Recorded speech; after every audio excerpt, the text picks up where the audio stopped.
Mga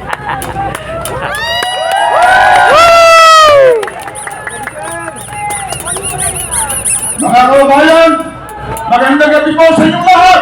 Magandang gabi! Kamusta po kayo?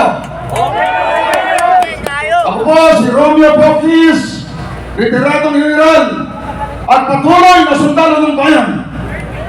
Wala ho dapat ako dito ngayon dahil 40 anyos na kayo akong magservisyo sa bayan, sa ating militar. Pero alam naman natin na ang ating bayan ay lumuluha at nagdurusa.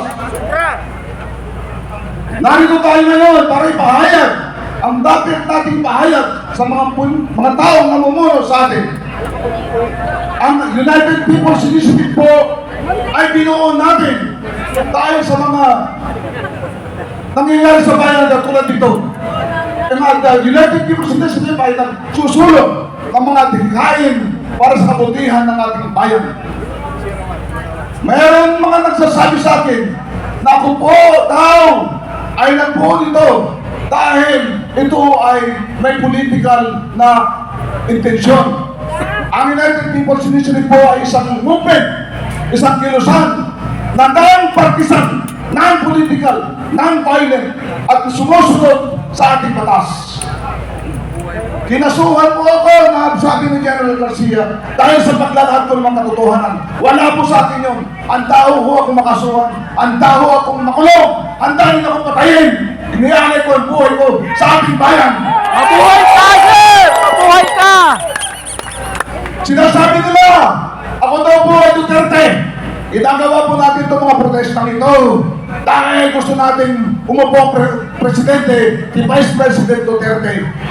Totoo po, tumulong po ako sa kampanya ni President Duterte noong 2015. Kasama po akong bumuo ng alyansang ALTAB, Alyansang Duterte Bongbong. Hindi ho alyansang Duterte Cayetano, alyansang Duterte Bongbong Marcos noong 2016 eleksyon. Noong 2022 eleksyon, ito ang nakarang eleksyon sa presidente. Mga kaibigan ko po, mga sibilyan, mga military, mga volunteers po, binuo namin ang BBM 2.0 sa kanyang kampanya. Agosto pa lang po noong 2015, nag-umpisa na kami mag-organisa. Nagkaroon ng mga programa.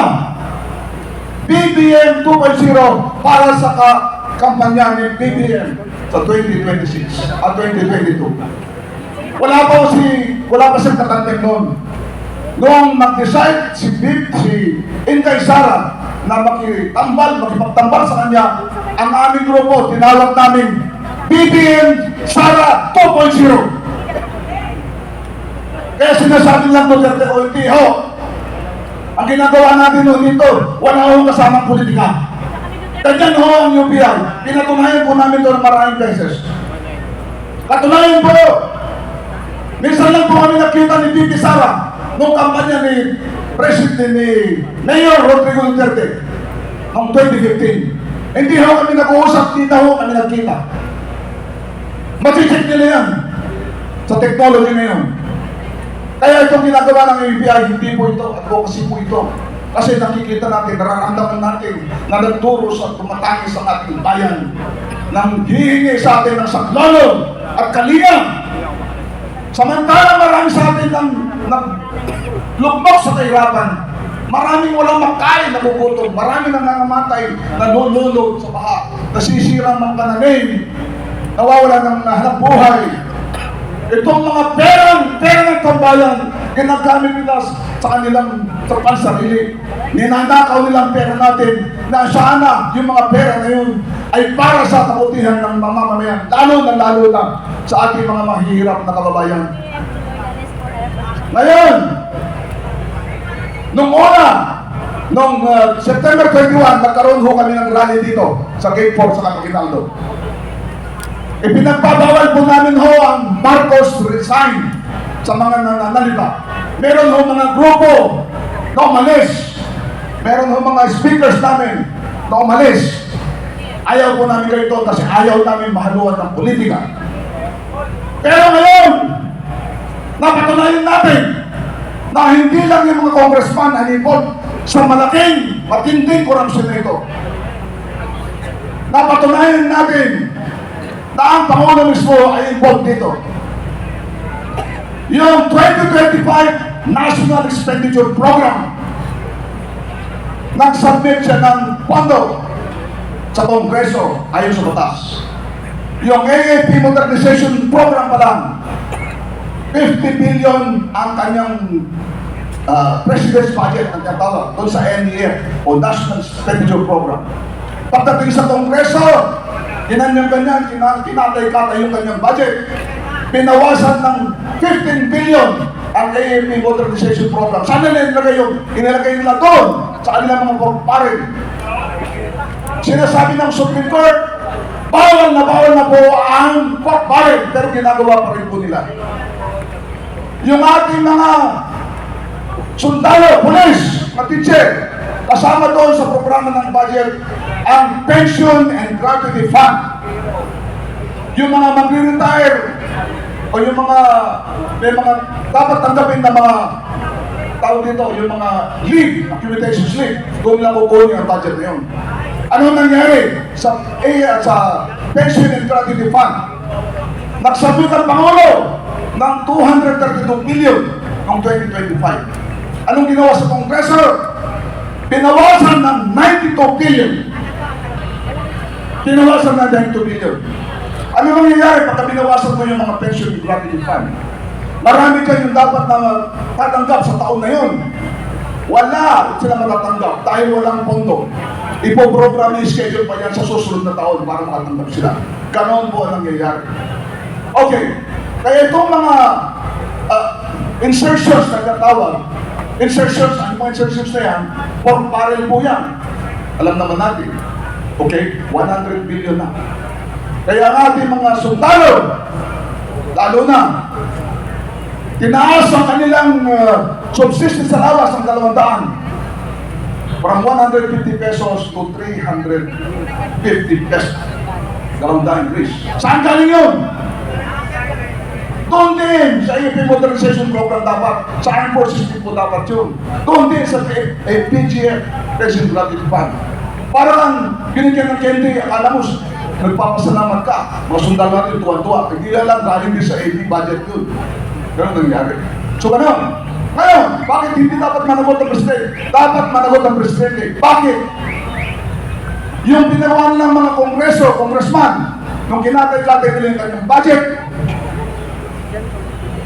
punta sa Kaibaikan, in-approve yung mga small committee, magic nila doon. Kung ayaw sana ng Pangulo yun, hindi dapat yung in-approvehan yung budget na yun. In-approvehan niya. Ibig sabihin, kasama siya doon. Meron, hindi lamang siya command responsibility, kundi moral responsibility. Ngayon, galit na galit yung mga mamamayan. Yung mga namamasada dyan, nagtsatsaga sa barya-barya. Para may papakay sa mga mali, sa kanilang mga pamilya. Yung nangyari, ninakaw ang mga pera, pati mga pamilya nila, pinangangalandakan pa ang pagdanakaw nila. Hindi lamang milyon, hindi lamang bilyon, trilyon na po. Hindi pa po ba tayo na matatapan magagalit sa ganun nangyari sa ating bayan? Mahal pa natin talaga ang ating bayan? Ito ba ito nangyayari sa atin? Kailangan ito, ngayon mga kabayan, panahon na. Panahon na para ipahiwatig, hindi na natin ipahiwatig, isigaw natin. Hindi naman ating pagkamuhi sa nangyayari sa ating bayan, kundi ang ating pot at galit sa mga ganitong mga mantarambong. Mga tao pinagkatiwalaan natin, pero ang halip na tayo tulungan, ginawa nilang pangsarili hanggang mga budget na balapati para sa atin. Ginawa nilang palabikasan ang kaban ng bayan para sa kanilang pamilya, para sa kanilang sarili. Kaya mga kababayan, panahon na. Ang sabi ng ating Pangulong Marcos, sabi niya, kung hindi ako Pangulo, sasama daw siya sa mga protest rally na ganito. Okay? Wow. Wow. Narinig niyo ba yun? Anong gusto niyo gawin? Papuntahin natin siya dito o para sumama sa atin mag-protesta. O mag-resign muna siya para makasama siya, para hindi si Presidente. Mag-resign muna! makasama sa atin. Kasi sabi niya, Mag-resign kung muna! hindi siya Presidente, sasama siya sa atin sa protesta. Okay. Ngayon,